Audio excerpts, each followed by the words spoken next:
Have you ever wondered how a pencil is made? Toshith was thinking the same thing. Ma'am, how is a pencil made? The teacher smiled and said, "Let's visit a pencil factory."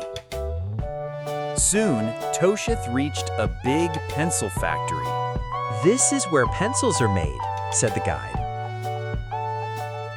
Pencils start with wood, usually from special trees.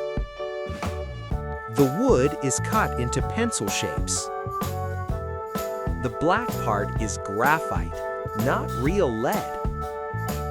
The graphite is placed between two wooden pieces. Machines press them together tightly. Now the pencils get their beautiful color. An eraser is added at the top.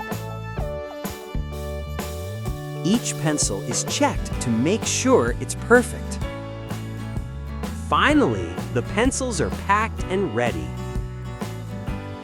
Now Toshith knew how much hard work goes into one pencil.